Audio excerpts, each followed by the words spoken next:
ان اللہ لا یہدی القوم الکافرین، اللہ کافروں کی قوم کو ہدایت نہیں دیتا. یہ تضاد نہیں ہے بلکہ مخصوص کافر مراد ہیں. بعض دفعہ الکافرین سے مراد مخصوص کافر ہوتے ہیں، وہ کفار جن کا قرآن کے آغاز ہی میں ذکر ہو چکا ہے. کیا ان کی تعریف ہے؟ سواء علیہم انذرتہم ام لم تنذرہم لا یؤمنون. ایسے لوگ جن کے لیے برابر ہے خواہ ڈرائے خواہ نہ ڈرائے، وہ تلے بیٹھے ہیں اس بات پر کہ ہم ایمان نہیں لائیں گے.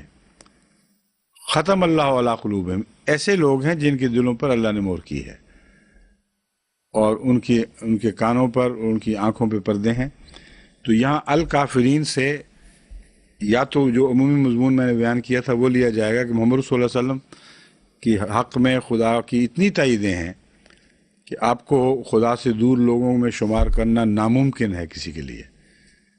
دوسری چیز یہ کہ وہ کافر جو نیتوں میں فساد رکھتے ہیں اور اس بات کا تہیہ کیے ہوئے ہیں کہ ہم نے ہدایت نہیں پانی، باوجود تیری تبلیغ کے وہ ہدایت نہیں پائیں گے.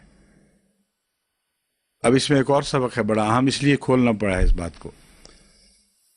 حضرت صلی اللہ علیہ وآلہ وسلم سے بہتر تبلیغ کوئی نہیں کر سکتا تھا، کسی نبی نے بھی کبھی ایسی تبلیغ نہیں کی. لیکن کتنے تھے جو پھر بھی محروم رہ گئے. اس لیے یہ بعض دفعہ دعوت اللہ کرنے والا کہتا ہے کہ جی ہم تبلیغ کر رہے ہیں لیکن کامیابی نہیں ہوئی. وہ جان لیں کہ تبلیغ میں ہر مخاطب میں کی صورت میں کامیابی نہیں ہو سکتی. بعض مخاطب ان کے ایسے ہوتے ہیں جن کے دل پتھر ہوئے ہوتے ہیں اور وہ کبھی بھی بات نہیں مانتے، اور اللہ ایسے لوگوں کو ہدایت دیتا ہی نہیں، تو پھر تم کیوں خام خواہ ان سے سر ٹکراتے ہو؟ تو مراد یہ ہے کہ ایسے لوگ جن کے متعلق یہ نظر آنے لگے کہ ضدی اور متعصب ہیں، یاد رکھو کہ تم کیا چیز ہو. محمد رسول اللہ علیہ وسلم کی تبلیغ کے باوجود بھی بڑے بڑے کفار مکہ کفر کی حالت میں ہی مر گئے، تو ان کو چھوڑ دیا کرو. بہت ایسے ہیں ضدی جن کے انداز سے پتہ چلتا ہے کہ اندر سے سوکھا ہوا درخت ہے، اس میں جان ہے ہی کوئی نہیں. اس لیے بعض احمدی جو ان کے ساتھ سر ٹکراتے ہیں اور عمر ضائع کر دیتے ہیں، بڑا ظلم کرتے ہیں. بلغ کا حکم پورا کرنے کے لیے اور جو زمینیں زرخیز موجود ہیں، گرد و پیش اچھے سے اچھے لوگ موجود ہیں، اچھے لوگ تلاش کرو، وہاں بیج ڈالو جہاں زمین اگانے کی اہلیت رکھتی ہو. تو یہ تبلیغ کے تعلق میں چند باتیں تھیں جو میں سامنے رکھنا چاہتا تھا. اب آگے اللہ تعالیٰ فرماتا ہے قُلْ یا اہل الکتاب لستم علی شیء حتی تقیموا التوراۃ والانجیل، کہ اہل کتاب جب تک تم تورات اور انجیل کو قائم نہیں کر لو گے تم کسی چیز پر بھی نہیں ہو.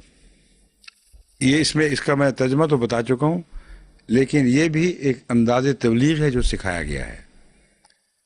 اللہ نے ابلاغ کا طریق خود رسول اللہ علیہ وسلم کو سکھایا ہے کہ اختلافی امور کی بجائے قدر مشترک سے داخل ہوا کرو، اور جاتے ہی یہ نہ کہو کہ بائبل جھوٹی اور قرآن سچا، بائبل میں خرابیاں اور قرآن میں نہیں، بلکہ جو بائبل کی باتیں ان کو تسلیم ہیں ان کی نصیحت کرو کہ دیکھو بائبل میں اتنی پیاری پیاری تعلیمات ہیں، تم عمل کیوں نہیں کرتے؟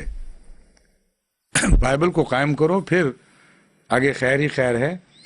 اور جو لوگ ایک دفعہ دیانتداری سے اپنی الہی کتاب پر عمل کرنا شروع کر دیں، ان کو توفیق ملتی ہے کہ پھر وہ دوسری کتاب کو بھی مان جائیں.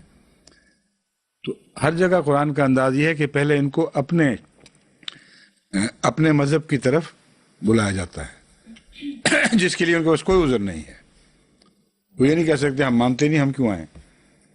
جو اپنے مذہب پر آ جاتے ہیں تو وہاں قدر مشترک اتنی موجود ہوتی ہے کہ پھر کلام اللہ تعالیٰ کی طرف سے بھیجے ہوئے اگلے مذہب کو قبول کرنے کی بھی اہلیت حاصل کر لیتے ہیں.